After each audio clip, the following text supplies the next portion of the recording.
Hare Krishna. We are in the third chapter of Bhagwat Gita and the name is Karm Yoga. The name of the chapter indicates us that Krishna is teaching us through Arjun how to get back to Krishna by doing the prescribed duties. It is the same as when we are sick. Then the doctor gives us a prescribed diet and medicines to cure the illness and to bring us back to good health. Similarly, in all the scriptures, whether it is Bhagavad Gita, Bible, or Quran Sharif, prescribed duties are mentioned because we human beings are not doing what we are supposed to do. And God is our eternal parent. So, very mercifully, He is showing us the correct path of actions so that we humans can do the prescribed duties and get back to Godhead. Now, let us quickly do a recap of all the shlokas of Karm Yoga.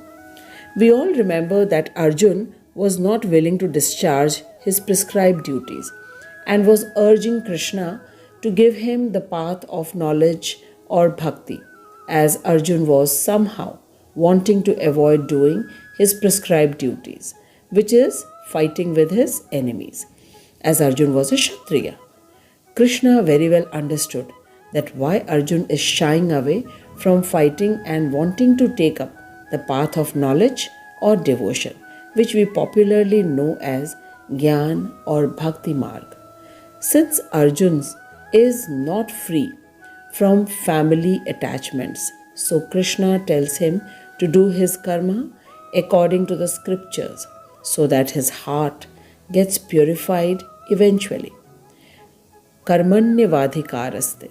And in this process of teaching Arjun to do his actions, Krishna gave him the option of sakaam karm, as Krishna is fully aware of Arjun's level that at present Arjun cannot do nishkaam karm, as his heart is fully contaminated with the family attachments. Arjun is in deep grief by thinking that what will happen if he kills all his family members. To remove this dirt from Arjun's heart, Krishna suggests him to do sakaam karm, that is, working with the fruitive desires. And along with it, Krishna says to follow Yagya Chakra as prescribed in the Vedas. We have discussed about the Yagya Chakra in great details, and in case you are unable to follow, then please watch the previous videos to have a clear understanding of the Yagya Chakra. Krishna further tells that if someone who is much interested in enjoying the worldly things as good house, good job, good family life, good partner, good food, good clothes, then they must follow the Yagya Chakra to save them from becoming a sinner. Now, coming back to Shlok number 18, which is actually the continuation of Shlok number 17, where Krishna tells about the nishkaam people, which means the people who never want to collect any material things and are always happy and satisfied within their own self. For such people, Krishna says that these people are nishkaam. Now let's first read the shlok and then we will read the word meanings and translation and then Srila Prabhupada's purport. Neva tasya kritenartho na kriteneha kaschana na chasya sarvabhuteshu kaschidartha vyapashrayah नैव तस्य कृतेनार्थो न कृतेनेह कश्चन न चास्य सर्वभूतेषु कश्चिदर्थ व्यपाश्रयः.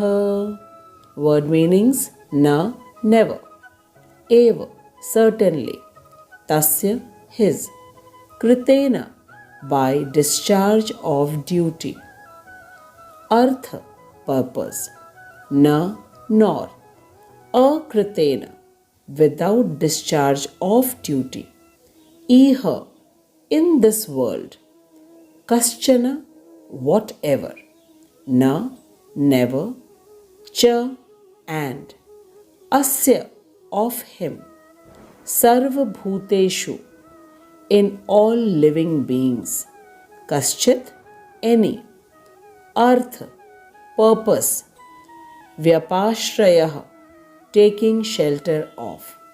Translation: Krishna is saying that a self realized man has no purpose to fulfill in the discharge of his prescribed duties, nor he has any reason not to perform such work, nor has he any need to depend on any other living beings.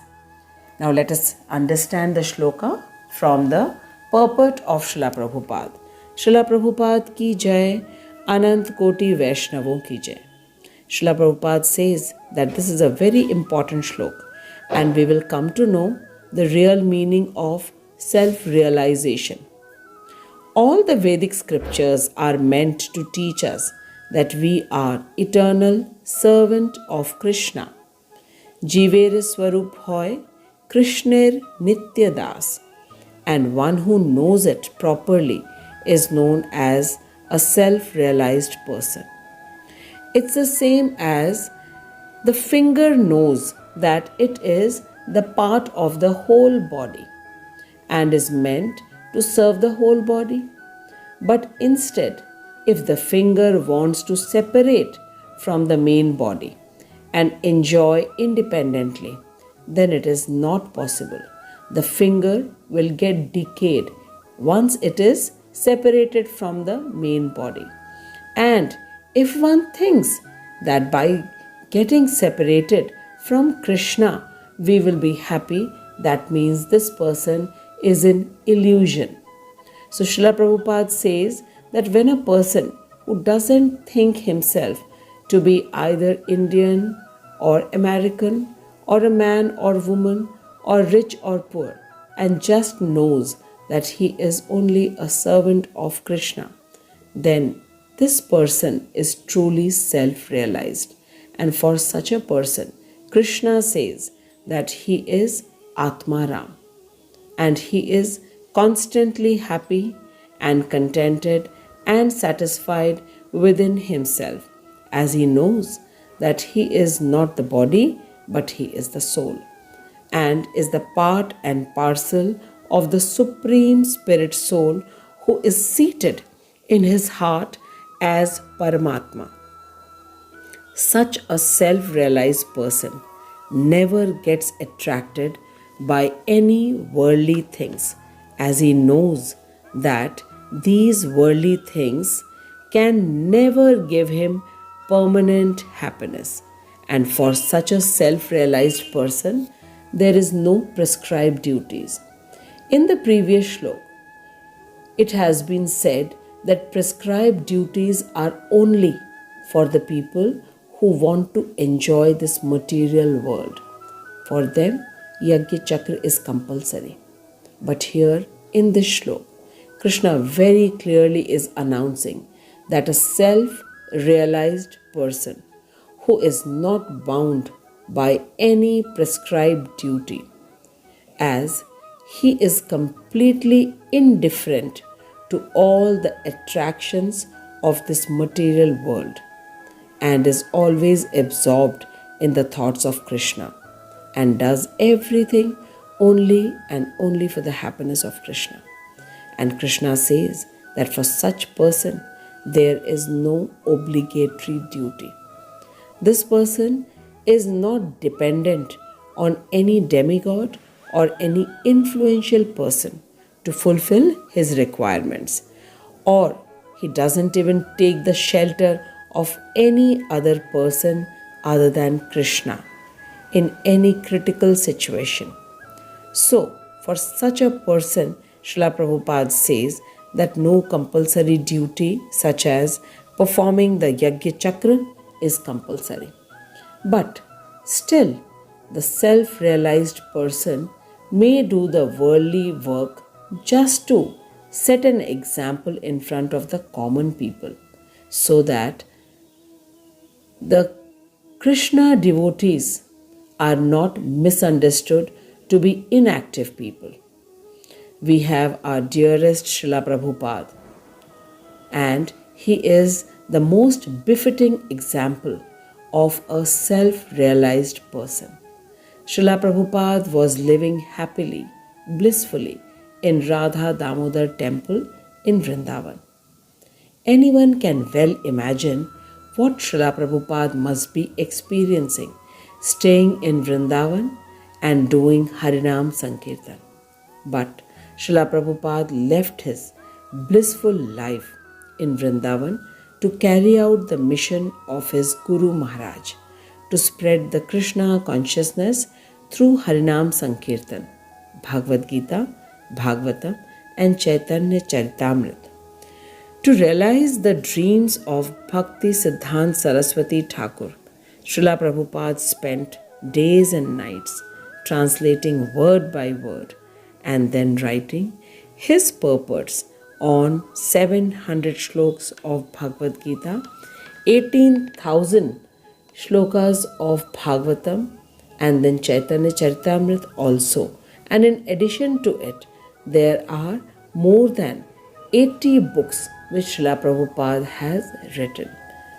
Today, how smartly we say that we don't have the time to read Srila Prabhupada's books. And just imagine how Srila Prabhupada must have written all the books.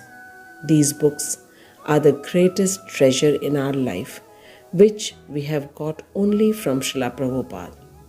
Besides writing books, Srila Prabhupada helped all the hippies of America and the entire world to leave the abominable habits of drinking, gambling, smoking, meat eating and illicit relationship. Today we find so difficult to leave tea and coffee, and Srila Prabhupada made all the hippies leave every bad habit and start chanting and dancing in Harinam Sankirtan. Srila Prabhupada merely in 10 years circled the globe 14 times and got constructed 108 gorgeous Radha Krishna temples with the name of his institution ISKCON, International Society for Krishna Consciousness. He taught the hippies how to dress up in dhoti and have clean shaven head. And to women, he taught how to wear sari, how to make prasadam, how to decorate the deities. Such is our Srila Prabhupada. He is the most beautiful example of a self-realized devotee. And for Srila Prabhupada, it was not compulsory to do any material work, but he did it to fulfill the dreams of his Guru Maharaj. And Guru Maharaj and Krishna are non-different from each other. Srila Prabhupada is an eternal inspiration for everyone who wishes to lead a life of Krishna consciousness and to learn from Srila Prabhupada how to become a self-realized person and do everything for the happiness of only and only Krishna.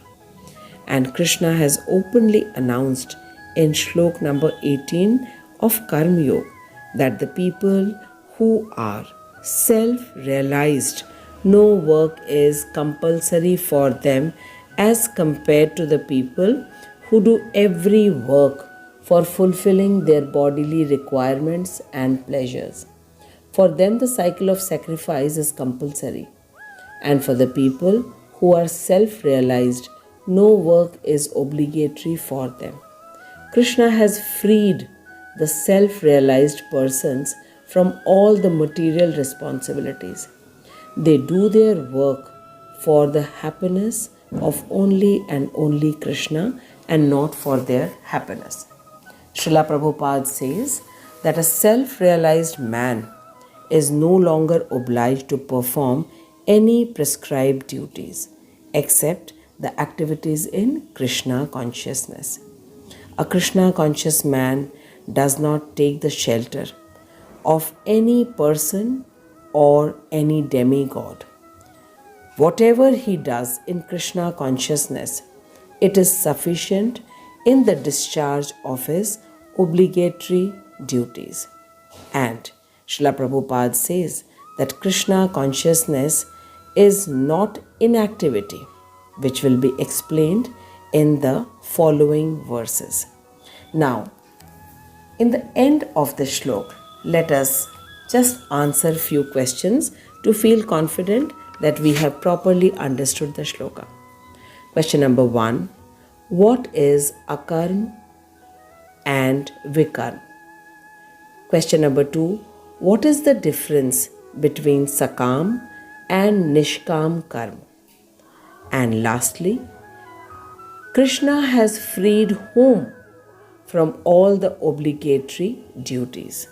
I thank each and everyone to be patiently listening to the Bhagavad Gita shloks, and please write your answers in the comment box, and in case you have any questions, you please write and I will surely try to answer with the blessings of Srila Prabhupada.